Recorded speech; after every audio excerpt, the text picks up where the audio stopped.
Okey, Assalamualaikum semua. Okey, kita berjumpa lagi tahun ni untuk tahun yang baru. Okey, kita akan masuk juga topik yang baru.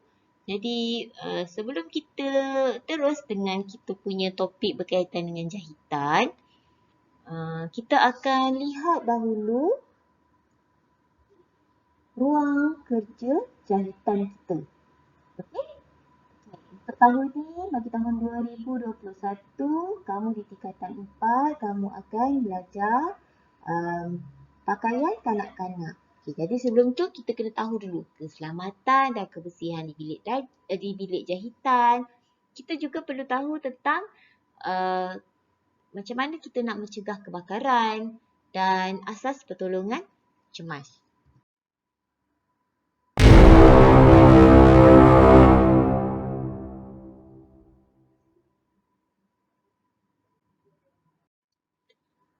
Okey.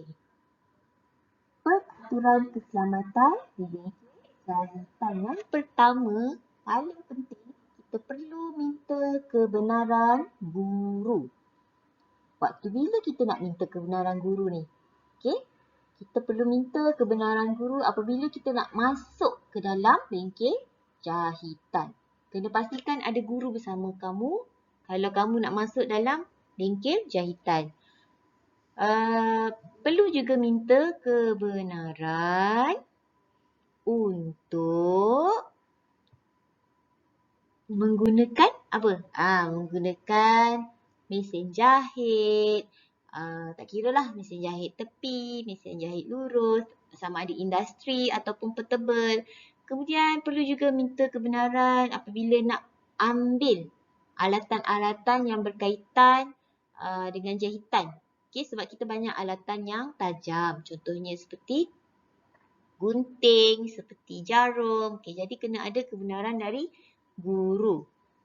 Okay, seterusnya beratur di luar bengkel.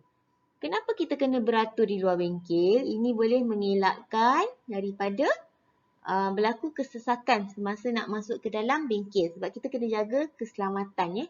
Dalam bengkel ada banyak alatan yang tajam, yang bahaya. Okay, jadi kita kena beratur ikut arahan dari guru. Seorang demi seorang masuk. Bukannya masuk beramai-ramai ataupun sambil berlari kita masuk. Okay, sebab bila kita berlari boleh jatuh. Mungkin terhantuk kepada mesin, mungkin terhantuk kepada meja. Okay. Kita perlu memakai pakaian yang sesuai. Apa maksud pakaian yang sesuai? Okay, contoh, datang sekolah mungkin kita berpakaian baju sekolah ataupun baju sutai. Okay. Dua pakaian yang sesuai lah. Tak adalah kita datang sekolah pakai baju tidur kan. Okay. Dan tak ada kita pakai pakaian yang terlampau melirit, terlampau panjang. Sebab boleh menyebabkan kita jatuh. Mungkin kita jalan-jalan tu tersangkut di mesin ataupun masa kita jahit, lengan tu tersangkut di mesin. Okay, jadi berpakaian yang sesuai. Berkasut jika perlu. Lihat kepada keadaan bengkel kamu. Okay, jangan tolak rakan. Okay. Kenapa tidak boleh tolak rakan? Sebab boleh mendatangkan kecederaan. Tak boleh tolak kawan masa nak masuk. Nak keluar pun tak boleh tolak. Di dalam bengkel pun kita tak boleh tolak. Apatah lagi ketika menggunakan mesin jahitan. Contoh kawan tengah menjahit, kamu datang tolak dia kan. Ataupun kacau dia. Tak boleh. Selain daripada tolak ni, kacau kawan pun, sergah-sergah kawan pun tak boleh. Sebab takut nanti kawan terkejut, dia tergunting pula jari dia. Dah putus jari. Habis tak ada jari kan. Macam itulah. Okay. Kita perlu buka tingkap untuk pengudaraan dan pencahayaan. Tetapi, sekiranya kelas kamu ada penghawa dingin ataupun aircon, tak perlu lagi dah buka tingkap. Okay, hanya perlu buka lampu saja untuk bagi supaya keadaan dalam bilik tu tidak gelap lah sebab kita nak menjahit kan. Jadi menggunakan pencahayaan yang banyak. Jika sekiranya cedera, perlu laporkan kepada guru atau pembantu pengurusan murid. Okey, tak kiralah jari luka ke, terjatuh ke, terguting jari ke, terpotong jari ke, terjahit tangan ke, okey, kena jarum ke, perlu laporkan terus kepada guru ataupun pembantu pengurusan murid. Okey, seterusnya kita akan lihat peraturan untuk kebersihan di bengkel jahitan. Sampah perlu dibuang di dalam tong sampah yang disediakan. Bukan kita tebar-tebarkan di atas lantai. Okey, kemudian daripada tong sampah kecil, kita pindahkan ke tong sampah yang lebih besar jika dah penuh. Kita perlu sentiasa kemas bengkel kita. Bila dah habis guna, kita kena kemas. Okey, vacuum, sapu. Okey, jangan tinggalkan bengkel dalam keadaan yang kotor. Okey, ini ialah alatan dan bahan yang kita boleh gunakan untuk membersihkan bengkel. Yang pertama, penyapu. Tahu kan guna untuk apa? Guna untuk menyapu lantai lah. Okey, kemudian kita kena ada penyodok sampah, kain lap meja, okey, penyapu bulu ayam.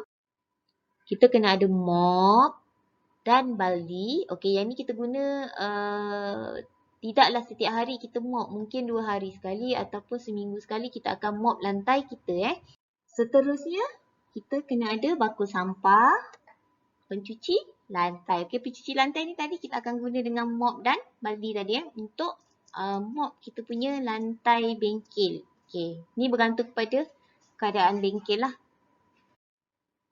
Plastik sampah serta penyedut hampa gas ataupun vacuum.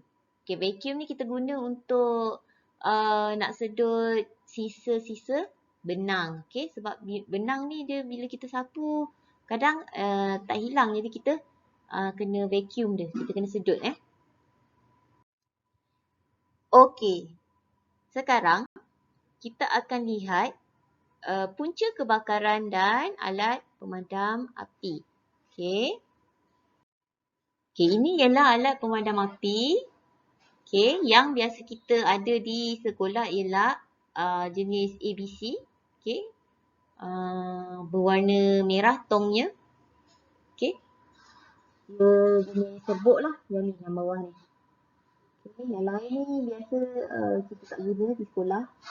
Okey, tadi cikgu kata punca. Apakah punca tadi? Punca mungkin boleh jadi sebab kita punya plug terlampau banyak, guna terlampau lama, dia boleh menyebabkan kebakaran dan letup. Jika kebakaran tu kebakaran yang kecil, kita boleh padamkan guna alat pemadam api sedia ada sahaja. Okey, kita sendiri padam. Maksudnya awak lapor kepada guru, guru akan padam lah.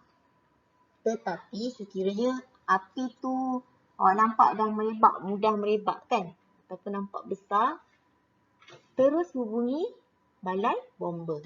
Okey. Okey, ini ialah langkah penggunaan alat pemadam api. Okey, tarik picu. Okey, picu ni kat belah atas, kunci picu warna dia bulat di atas. Dekat tempat pemegang tu kita kena tarik. Kemudian halakan hos ke arah punca api. Seterusnya tekan pemegang. Okey, dan semburkan kepada api kiri dan kanan. Bukan kita satu hala saja. Bukan tegak. Kita kena kiri dan kanan supaya isi di dalam tong tu akan dapat memadam api. Okey. Seterusnya kita akan lihat asas pertolongan cemas. Kenapa penting belajar asas pertolongan cemas? Sebab kecederaan ni kita tak boleh jangka bila nak berlaku. Jadi jika kecederaan yang kecil, kita boleh rawat sendiri. Okay? Tetapi jika kecederaan tu besar, contoh macam jatuh patah tangan ke, yang tu kita kena hubungi ambulans lah, bawa ke hospital. Okay, jadi kita tengok untuk rawatan asas. Apa yang kena ada di dalam bengkel jahit? Benda wajib ialah peti pertolongan cemas. Okay, setiap bengkel perlu ada sekurang-kurangnya satu. Okay, di dalamnya perlu ada kain anduh, di mana ia digunakan untuk mengampu tangan yang patah atau tersilur. Ini ampu Maksudnya ikat tangan ke bahu. Kita panggil ampu. Kemudian kena ada kain pembalut kasar di mana dia digunakan untuk membalut luka besar. Gunting di mana digunakan untuk menggunting kain pembalut. Gunting ni kecil saja. Okey. Larutan Flavin ataupun larutan, kita panggil larutan kuning untuk merawat luka. Larutan antiseptik juga untuk merawat luka. Antara biasa yang kita guna ialah Dettol. Kemudian kapas untuk mencuci luka dan sapu ubat pada luka. Dan kita ada penampal luka ataupun plaster untuk membalut luka-luka yang kecil. Contoh jari kita luka. Okey, kita selepas bersihkan kita akan balut guna plaster lah. Okey, ini ialah langkah-langkah asas pertolongan cemas. Tadi awak dah maklum kepada guru, jadi langkah yang diambil ialah bersihkan luka dengan antiseptik.